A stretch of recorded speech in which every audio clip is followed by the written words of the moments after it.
so that's a great start. Hi, welcome to the video. We're going on a video shoot. Woo! And are you preparing for your interview?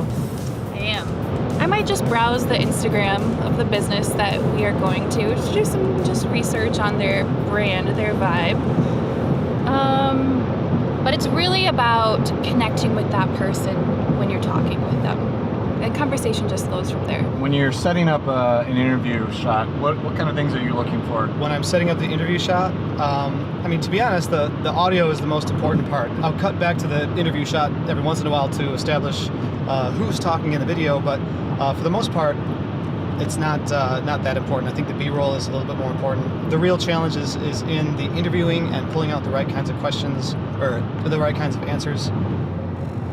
It takes skill to be a good interviewer, to steer kind of a conversation. Sometimes it gets a little chit-chatty and long, but we always get great content. How do you approach setting up backgrounds?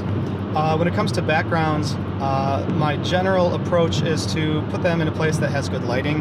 The background comes secondary. You know, setting them up in a place where they would normally work is important, so it's not like they're standing in an odd place. Like if we're working in their office, if they spend a lot of time in their office, I think it's okay to include some shots of them being interviewed in their office, I guess, for example. But if there's clutter and stuff in the background, then you know, a good move is just to open up the aperture and put it out of focus. What's the hardest thing about interviewing someone?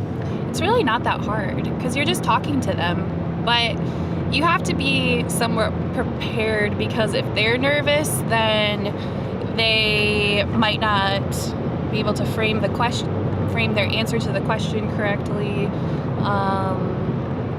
And they might just be like, give you one-word answers, and that's not really the story that you're looking for. So you have to be prepared to do like kind of personal follow-up questions just to get them comfortable and talking authentically rather than like a rehearsed answer. First location of the trip, Ironfish Distillery. Let me say that again because I slurred my words.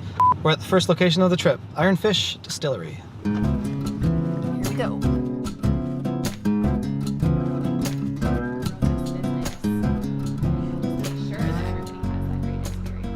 When shooting B-roll, what are some tips? So I sometimes ask, like we're in this distillery here, I would ask, you know, what piece of equipment makes you guys unique? What sets you apart? So if I show that, someone else that does distilling can, you know, see that and understand kind of where this place is at.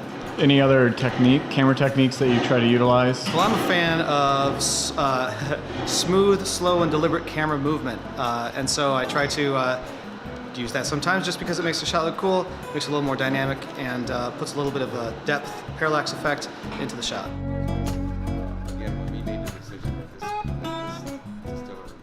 How'd the first shoot go and what are we doing now? Well, ask me out here in a minute. So we just finished up at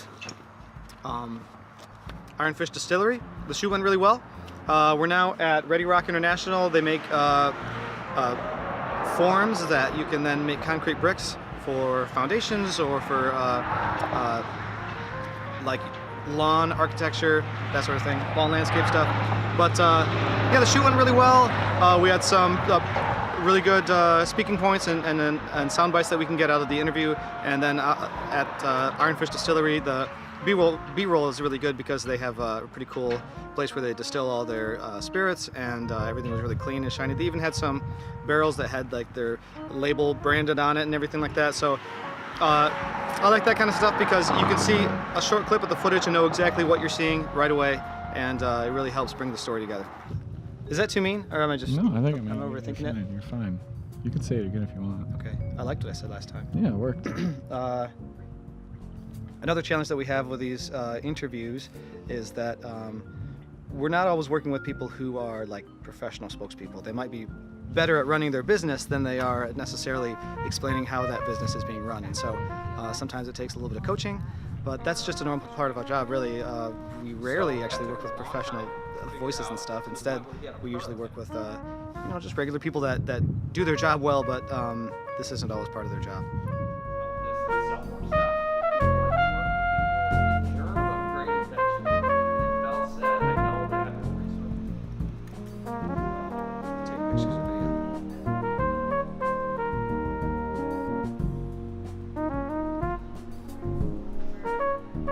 You know, Michigan's a big state.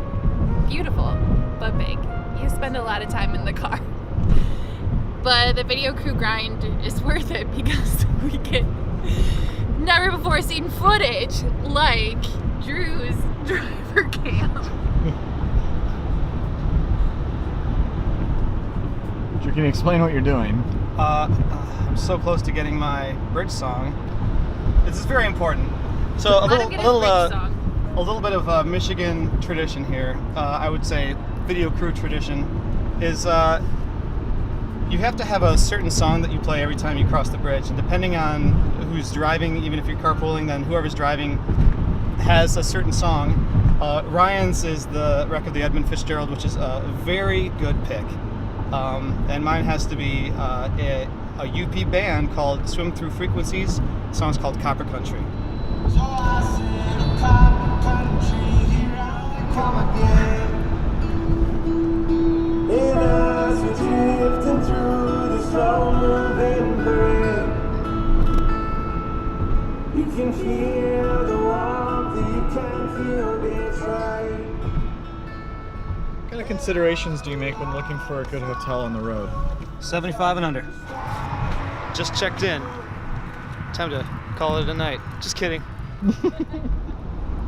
Over copper country. Drew, tell me what you're doing. Hey, so we're at the hotel and I have a few minutes to spare before we go shoot sunset, and I wanted to try to switch backpacks. I have this athlete backpack by Atlas Packs, and I've used it before a little bit, but I wanted to completely integrate my entire system into it to really give it a full, honest test. And so I just took everything out of my think tank pack and I'm putting it in this for now. And trying to just see how everything fits. And this backpack is kind of interesting because it's very shallow, and it's fine for mirrorless camera users if you're using lenses like this 35-1.8. It's teeny tiny and it fits into just about anything. But it is kind of interesting that a small camera like the A6300 can't fit in this way. It's just not, it's too long on this side and it'd bump out. So everything has to be flat. A couple things I like about this is that there's felt on all sides, so you can stick these just about anywhere. So there's a lot of customizability. But one thing I'm not so happy about is that I have to take the pack off, put it on the ground, and then open it up in order to get to my stuff. I wish I could just have it on, swing off one shoulder, and then get into my pack, kind of like a shoulder bag style. And that's not really an option here. So I think this is more of a put it all in your pack, go for a long time, and then when you've decided this is where I'm going to unpack for a while, then you set up your stuff. It's not like a run and gun style backpack. So I'm just going to put my stuff in here and see how it works out. Hey. Oh, hi. How's it going? So we're at the Mackinac Bridge on the south side, hoping to see some of the infamous blue ice. Get some photos and video of that, and then hoping to get a cool drone shot beside the bridge to see the sunset. We hear the blue ice is a real natural phenomenon.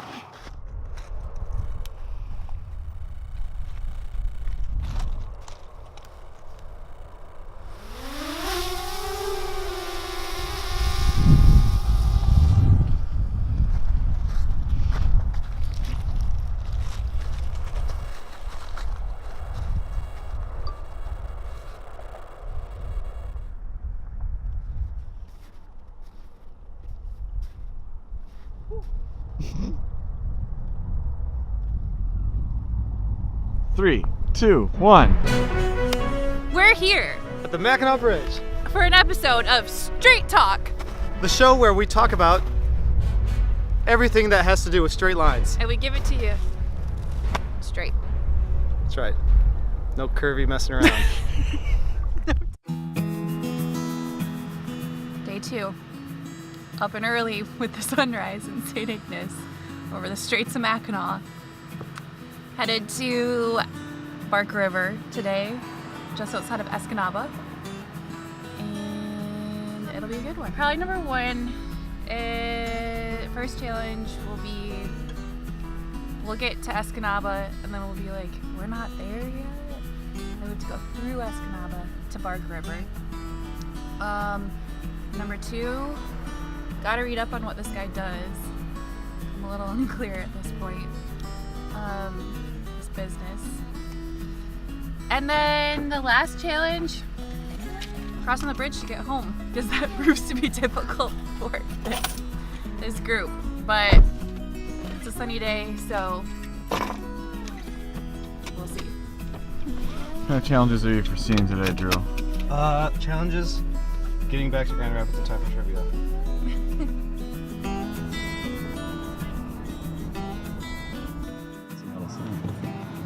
All right, here we are.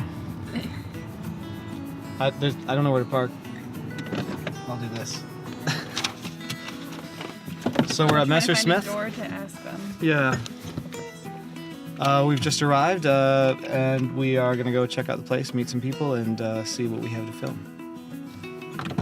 Have some chit chat. So we can't actually find a front door. Hannah went around to the other building to see if that's anything to do with them, but we might just give them a call. How'd it go? It went really well.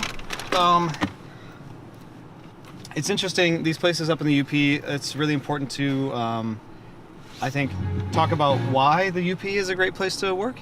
And sometimes people aren't always the best at describing that. Something about the UP is just, you don't like being in the city, you like being out closer to the wilderness and everything, and those are things that people understand, but it's sometimes hard to articulate. Thankful that we got some really good sound bites from Jeremy here, and so looking forward to using that in the edit.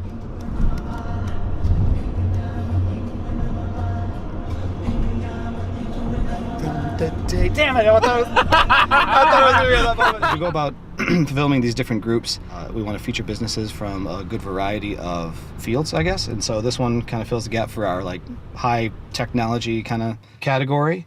And Move Systems makes mobile food carts that use hybrid energy. It looks like they might do some solar power stuff. Hopefully we can get some great interviews and see some of their products to showcase, and hopefully it'll be great. Hannah's arrived.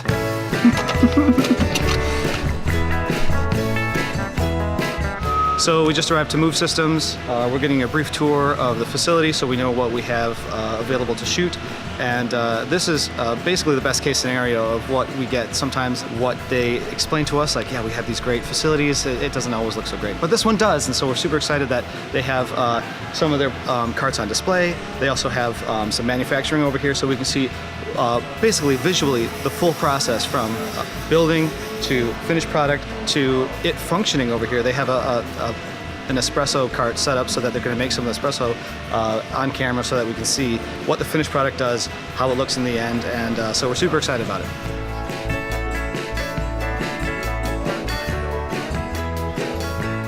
How'd it go? So good. That was probably, I think we can all agree, one of our best interviews yet. Where's your next? We're headed to Atomic Object, downtown Grand Rapids, a software company. And dogs. They're dogs. Working with some talent can be tricky.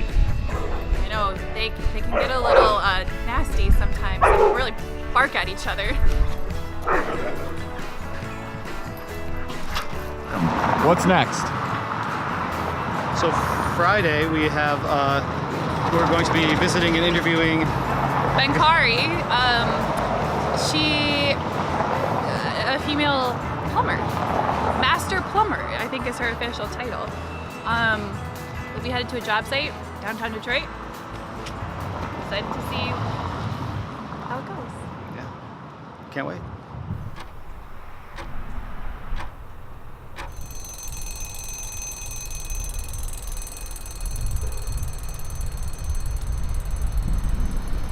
Hello and welcome! Ever wonder how a video production works? Well, hop right in. We'll show you all about it. You guys miss me? Instead of meeting this one at their offices, we're meeting them at a construction site. So we get to see them in action, which I'm pretty happy about. Thanks for setting that up, Hannah. Yeah. Hard hats and safety glasses will be provided. Bye.